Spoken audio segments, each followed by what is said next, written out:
Muy buenos días a todos los que nos estén oyendo. Nosotros somos del grupo 12 de la carrera de arquitectura y hoy le estaremos exponiendo sobre el arquitecto Hendrik Petrus Verlaje y el arquitecto Adolf Loos. Hendrik Petrus Verlaje. Verlaje era un hombre de gran seriedad que no aceptaba para nada que fuese falsificado, y fue quien dijo que no debía edificarse nada que no tuviera claramente construido. Nació en Ámsterdam el 21 de febrero de 1856. Sus padres fueron Anna Catharina Boscha y Nicolas William Verlaje. Fue un arquitecto urbanista neerlandés que entre 1875 y 1878 cursó estudios en el Politécnico de Zúrich y se formó en el gabinete de los arquitectos Steyer y Latius de la misma ciudad. Se embebió del historicismo ecléctico de Gottfried Semper, que era una tendencia que mezcla elementos de diferentes estilos y épocas de la historia del arte y la arquitectura.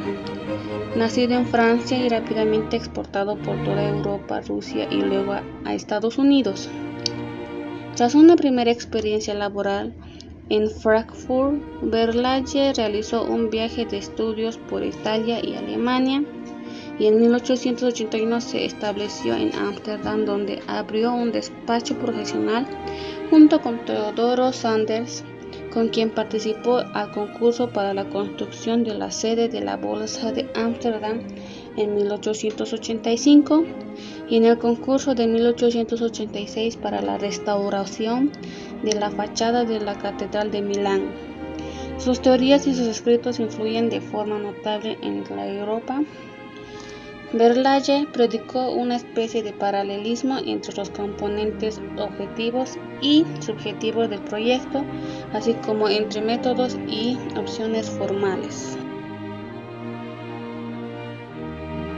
El urbanismo de Verlaje.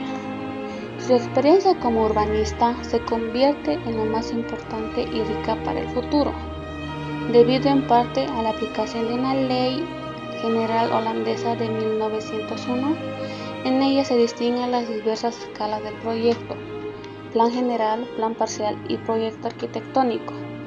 Proyecta en un primer momento un barrio mixto, una zona con densa edificación y viario de trazado geométrico, y otra con edificación esparcida y viario más irregular y curvilíneo.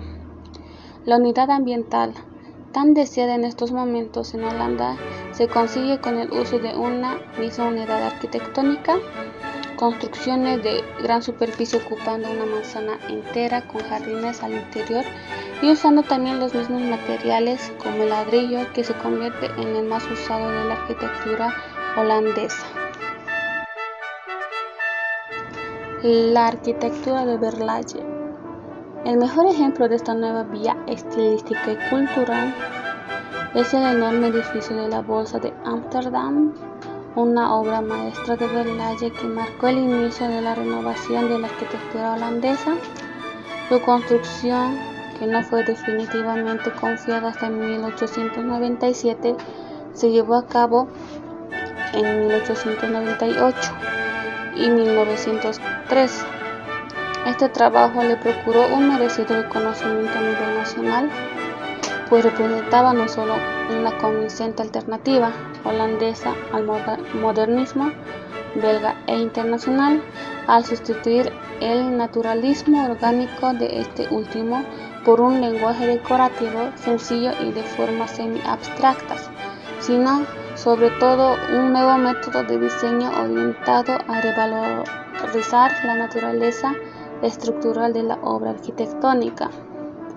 Hendrik Petrus Verlaje ejerció un papel de importancia fundamental en la formación de la escuela arquitectónica holandesa moderna y más allá de las fronteras de su país, en la literatura artística europea, desde William Morris a Hernán Muthesius, lo cual le sitúa entre los grandes maestros del prerracionalismo europeo.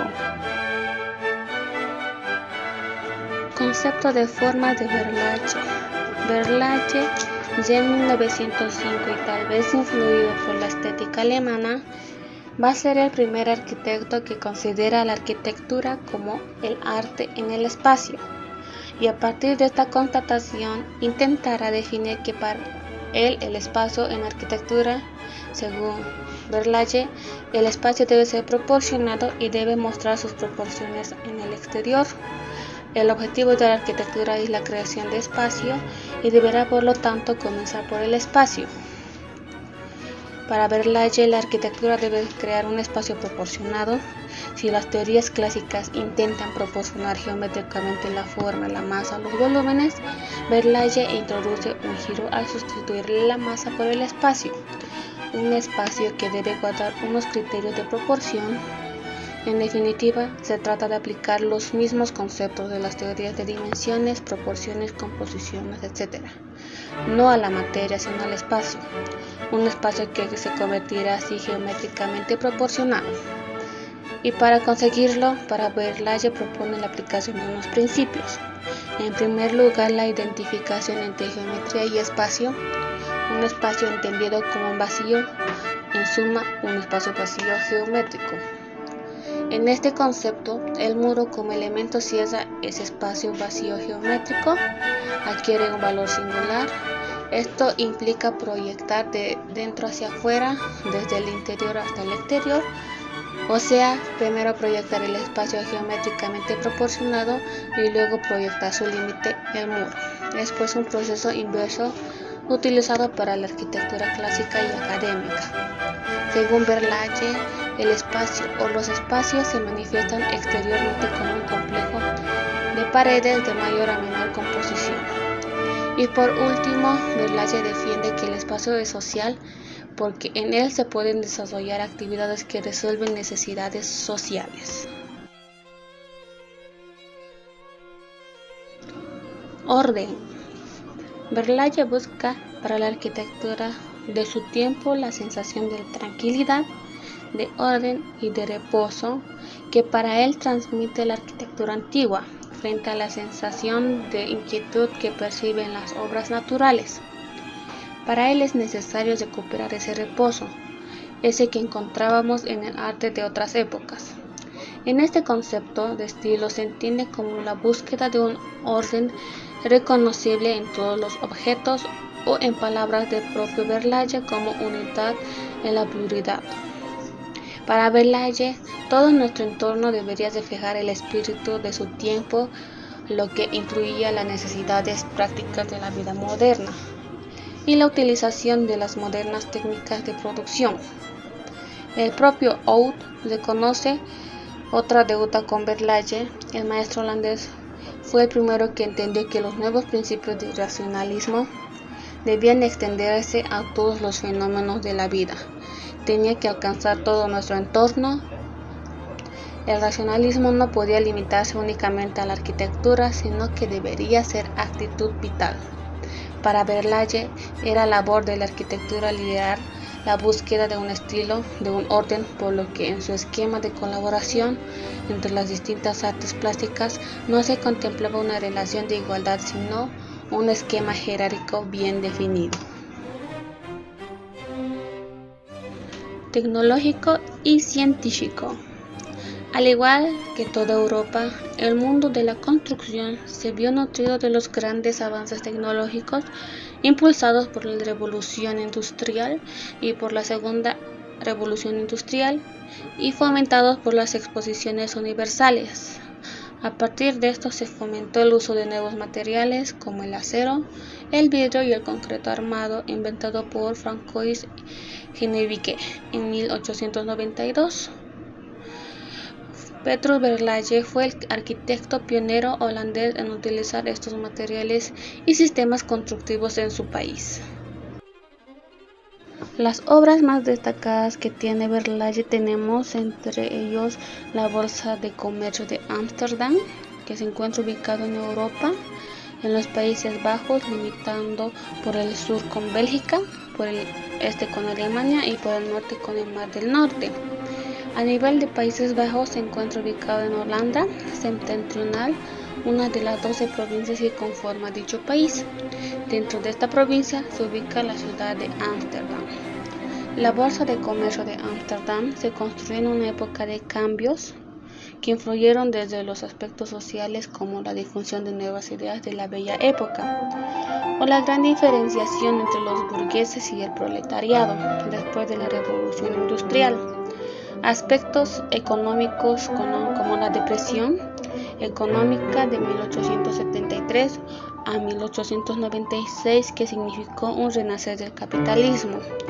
Los aspectos políticos como la postura de los gobernantes ante las guerras y los aspectos científicos y tecnológicos de los avances producidos por la industria y su difusión mediante las exposiciones universales y cómo se contiene esto en la obra de Verlaine.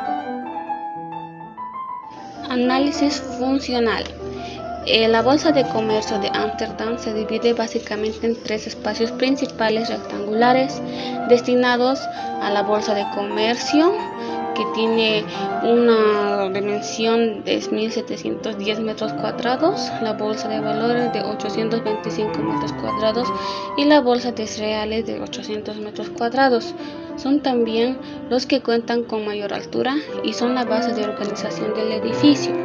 Los demás espacios son de menor dimensión y envuelven a los tres primeros y cumplen una función complementaria principal del edificio: su organización. Los tres espacios de mayor área e importancia son los que brindan la organización al todo arquitectónico.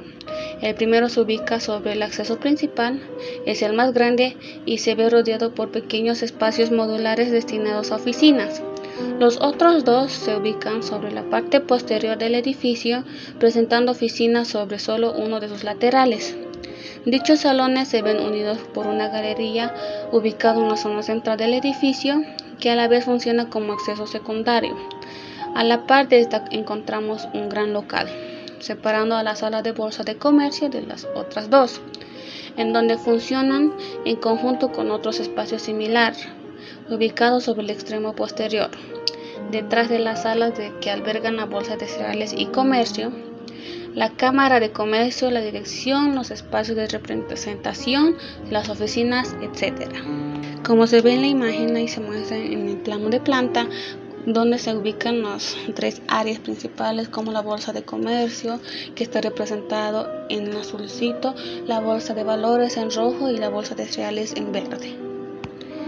El sistema de movimiento. El edificio de análisis tiene una planta rectangular trapezoidal y claramente longitudinal.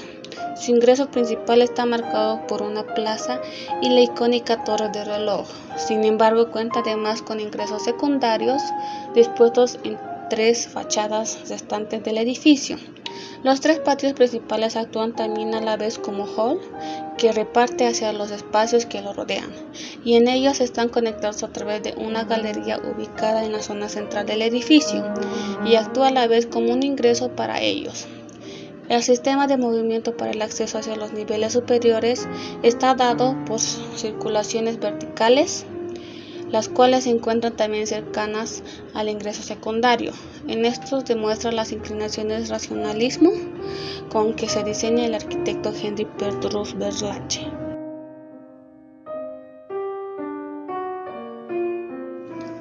Análisis espacial. Este análisis empezará con la siguiente frase de Reiner Banham, que dice: la primacia del espacio, la importancia de las paredes son como creadores de la forma y la necesidad de una proporción sistemática, que en resumen los principios utilizados en la Bolsa de Ámsterdam. En primer lugar, se tiene el espacio como principal ente que genera la arquitectura. Se retoma el pensamiento de que el espacio genera la forma, entonces existe una correspondencia entre el exterior formal del edificio y su interior.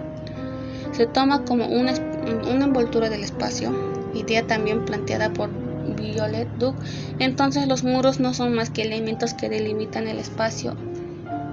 Además, el edificio está proporcionado con el uso del triángulo, probando también la corriente racionalista que seguía el arquitecto. Habiendo vivido durante la Revolución Industrial y resuelto que la arquitectura estaba evolucionando a simple tarea de copiar fachadas sin ninguna calidad espacial, Pues entonces, en contraste con el arquitecto brindó a este edificio del espacio gótico caracterizado por las grandes dimensiones de los espacios, con directrices verticales y horizontales, además que genera espacios horizontales amplios para reuniones de personas acorde a la ideología. Como se ve en la imagen, se ve en corte o algo interior las directrices horizontales y verticales del edificio. Especialmente la altura de los espacios corresponde a la jerarquía de los más importantes con 22 metros, teniendo entre estos los 3 patios principales con cubiertas con iluminación cenital, y es a partir de esto que la iluminación ya no es conseguida a través del aventamiento de las paredes, sino que a través de la cobertura. Influencia románica. El estilo románico es con lo que Verlalle hizo la estructura de la Bolsa de Comercio de Ámsterdam, porque le gustaba la principal tipología edificatoria de la iglesia basilical. Todo era claro y preciso, tanto constructivo como espacialmente. Sus naves se resolvían modularmente y la relación entre la mayor y la menor era sencilla. Este paralelismo con la basílica románica también se da hacia el interior, aunque es aquí donde más se constata el carácter moderno de este edificio. Efectivamente, el edificio de la Bolsa presenta en el interior de su salón principal las pequeñas naves laterales separadas de la nave central por arcadas, las que llevaban el mismo ritmo, 2 arcadas entre una pilastra y a la otra, y una sucesión de logias sobre las logias asimilable, una doble tribuna. También se percibe el carácter del interior con valor de exterior, tan típico de la basílica romana, conseguida a través de la iluminación por encima de las naves laterales. Y es a partir de aquí que la analogía empieza a descomponerse, dado que la iluminación superior ya no es conseguida a través del aventamiento de las paredes de la nave central por encima de las naves laterales, sino la cubierta de hierro y cristal, que ilumina directamente desde el techo. Esta combinación con la estructura metálica, las arcadas reticulares ojivales de la cubierta y el mencionado tratamiento de los muros y el diferente tratamiento dimensional son factores que otorgan a la obra un significado complementario moderno.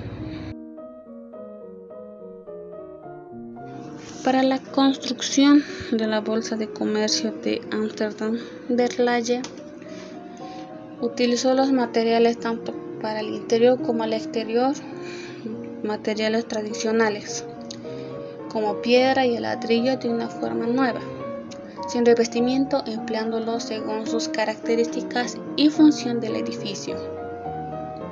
Verlalle entonces utilizaría el ladrillo para aparejo inglés para sus muros portantes, el granito para enfatizar los elementos estructurales y la transferencia de cargas, la madera para recubrimiento de pisos, el vidrio para lograr la iluminación cenital de sus grandes espacios y el acero para soportar la cubierta del vidrio translúcido.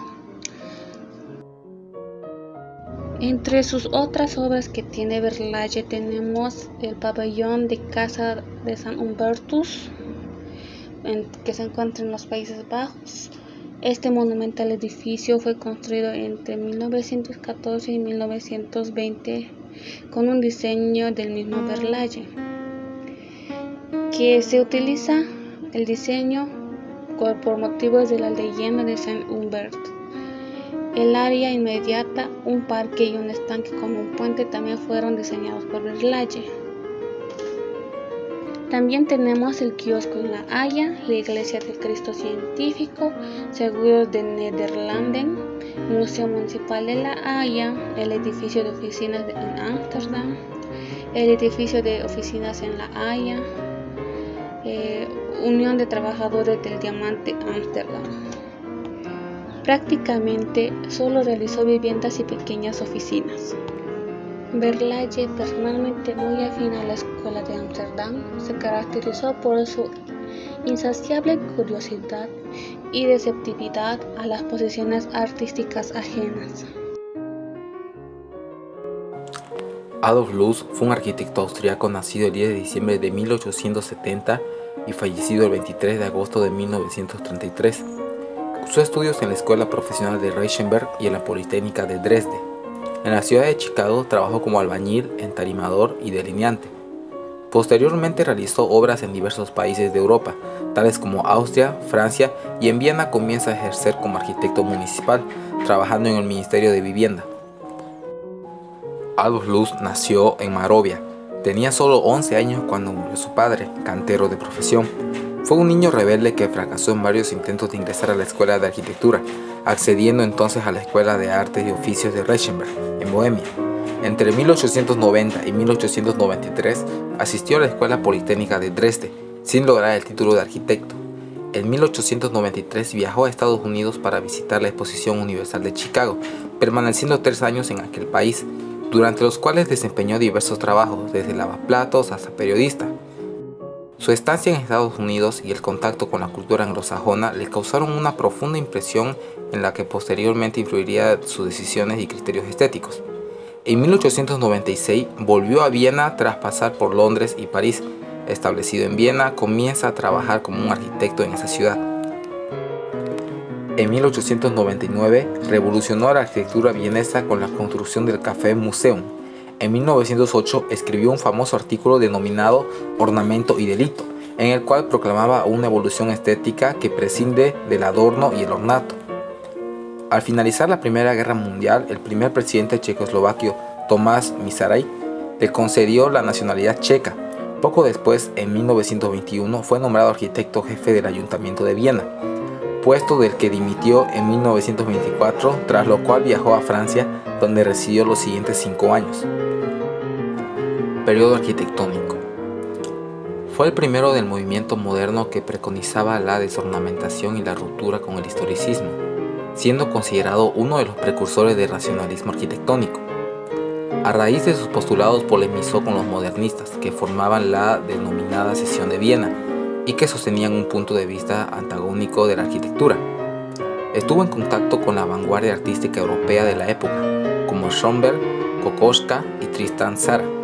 También gustó de escribir artículos de opinión, como Ser, Ornamento y Delito y Arquitectura, ambas escritas en 1910.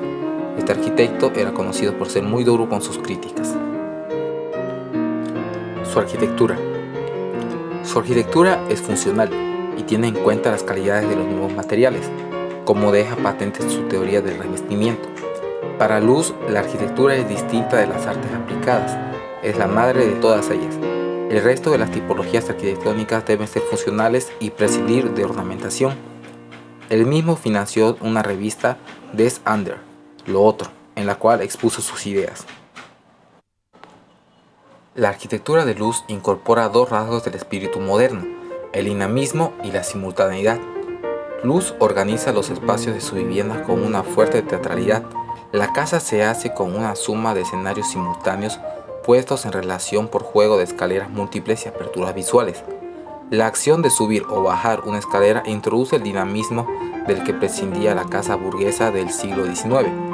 Las piezas situadas como pequeños escenarios convierten a sus habitantes en instantáneos actores de lo cotidiano. Introdujo un nuevo concepto en sus obras, el Raumplan. El concepto de Raumplan consiste en que Loos adjudicaba a cada una de las habitaciones, a cada uno de los espacios, una importancia distinta. Afirmaba que un dormitorio, por ejemplo, no tiene la misma importancia que una sala de estar, que es un espacio de representación. De la importancia de las habitaciones dependía su tamaño o la altura del techo. Loos situó los cuartos a lo largo de un eje imaginario en la casa como si rodaran en una espiral. Cada habitación correspondía a los fines a los que debía servir. Así, la sala de estar, donde tienen lugar las actividades sociales, es un inmenso y precioso espacio. Al contrario, el dormitorio de los niños pertenece a la parte privada de la casa y por lo tanto no necesita un techo de 3 metros. Obras destacadas. Entre sus obras totalmente vanguardistas y tendentes a la eliminación ornamental se encuentran la sastrería de Goldman y Sarach, también conocida como Casa Loos, Viena, 1910. edificio situado frente al Hofburg, el palacio barroco de los Hofburgo, por lo cual establece una lucha visual.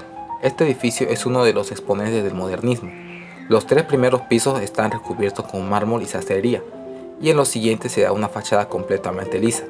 Es un buen ejemplo de desornamentación. En el interior del edificio, Luz intenta una flexibilidad en el espacio. Tiene desniveles, el control y las formas vienen determinados por el espacio, funcionalismo. En sus obras suele utilizar los espejos como forma de ampliar el espacio. Fue un edificio muy criticado. Luz tuvo que dar una conferencia cuyo título era Mein Haus am Michelinplatz, mi casa en Michelinplatz, a la que acudieron 2000 asistentes explicando su obra porque la sociedad del momento no la aceptaba. Las autoridades municipales pusieron muchos impedimentos a la realización de la fachada. Su intervención en el Café Museum de Viena, 1899, fue el símbolo de una revolución cultural para la ciudad. Para el diseño de este café, Luz renunció por completo a cualquier tipo de adorno. Villa Karma en Montreux, Suiza, 1903 a 1906. Esta villa es un ejemplo excepcional de su teoría del revestimiento, utilizando abundante mármol para revestir suelos y paredes, maderas para paredes y techos, así como láminas de cobre para el techo del comedor. El contraste de materiales queda realzado por el diseño de distintas habitaciones, desornamentación, planta cuadrangular con torres en esquina y posee una logia de galerías acristaladas.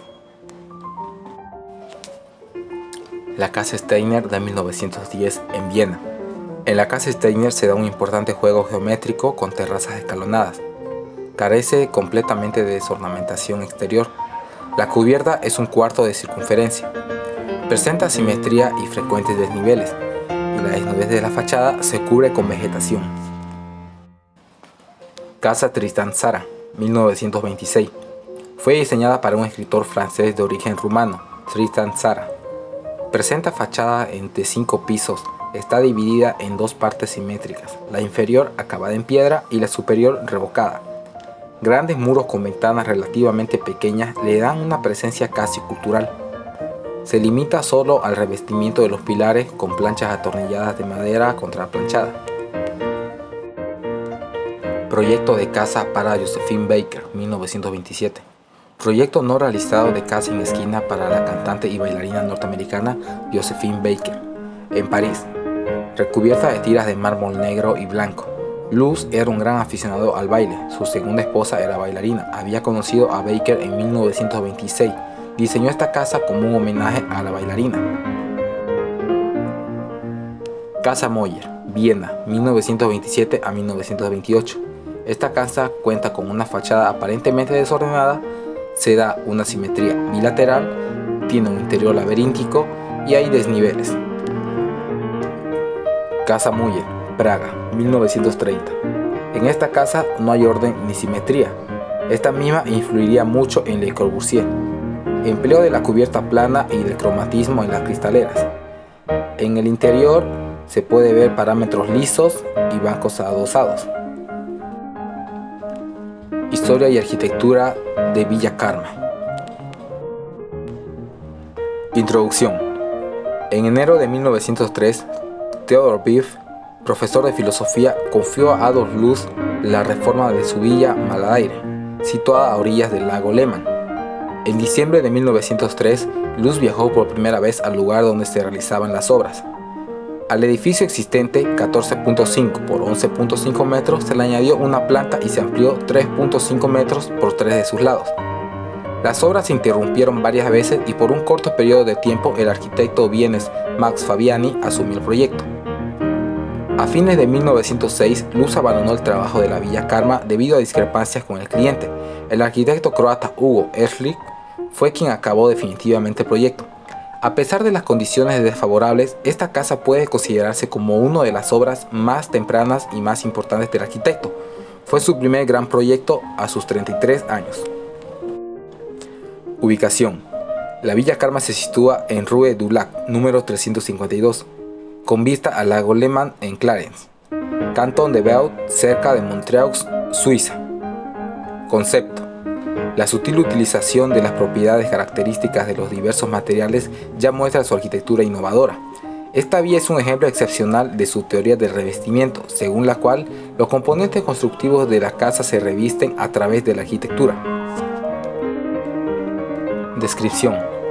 Exteriormente, Villa Karma muestra forma de cubo en la parte frontal y esquinas, a excepción de la esquina derecha, en la parte de atrás que presenta una terminación esférica. El frente es simple, sin adornos y se observa el uso de columnas y pilares. Luz ya pone en práctica la teoría que aplicaría en sus obras, construir de adentro hacia afuera. En sus propias palabras, la casa no debe decir nada al exterior, toda su riqueza debe manifestarse en el interior. Luz aplicó una segunda piel a la antigua finca, remarcándola con una torre en una de las esquinas. Revocó todo el exterior de color blanco, sustituyó el antiguo techo por terrazas y diseñó una gran puerta de entrada adornada con 4 columnas dóricas estriadas, en las que apoyaba un dindel recto, elemento al cual recurriría más adelante para algunos de sus proyectos, como el realizado para el periódico The Chicago Tribune en 1922, proyecto que nunca fue realizado. Espacios. El acceso se realiza por la fachada este, luego de cruzar un cuidado parque a orillas del lago y acceder a un pórtico donde se levantan 4 columnas dóricas que reciben al visitante. En la parte de atrás de la casa, el jardín con variados desniveles que mira hacia el lago, se han levantado varias salas al aire libre o con grandes ventanales, para usos diversos como fiestas o reuniones. Planta baja, hall. El amplio hall de entrada tiene una abertura oval en el techo en la que balconea la primera planta. Mosaicos dorados rematan la abertura realizada en la losa y las paredes se revistieron con mármoles de diferentes colores. En uno de los laterales del hall de entrada se encuentra el guardarropas, decorado con madera oscura de formas rectangulares en las puertas que recorren toda la parte del lado izquierdo, y falsas vigas cruzan horizontalmente el cielo raso. Comedor. En el comedor se vuelve a utilizar el mármol y llama la atención el techo recubierto con placas de metal. Aquí Luz también utiliza accesorios de iluminación y el patrón de tablero de ajedrez en el suelo, como lo hizo en el hall de la entrada o en los techos. El arquitecto integró el mobiliario como parte de la estructura arquitectónica, apreciable en los estantes empotrados en la pared del fondo de este salón o comedor. La galería del comedor es similar en forma y medidas a este. En este caso, el techo es más clásico. Biblioteca. Esta sala, también recubierta de mármol y caoba, tiene vistas hacia el lago Lehmann. La biblioteca de la Villa Karma tiene una decoración sencilla pero a la vez costosa, complementando la percepción de la elegancia característica del arquitecto. Aquí se repite el patrón de cuadrícula que domina toda la casa, tanto en el techo, las paredes o los suelos. En esta planta también se hallan una sala de estar con chimenea, un salón para fumadores y una terraza cristalada orientada hacia el lago. Primera planta. Desde esta planta se puede apreciar el hall de entrada que está debajo.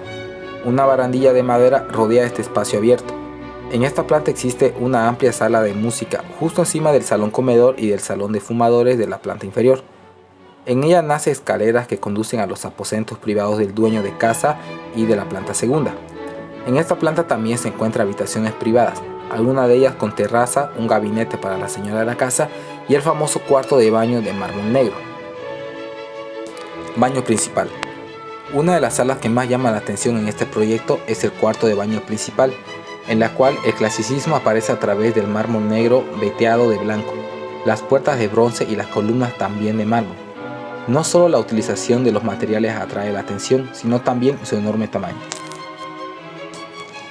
Segunda planta. En la parte central de esta planta se ubicaron los aposentos de propietarios de la casa.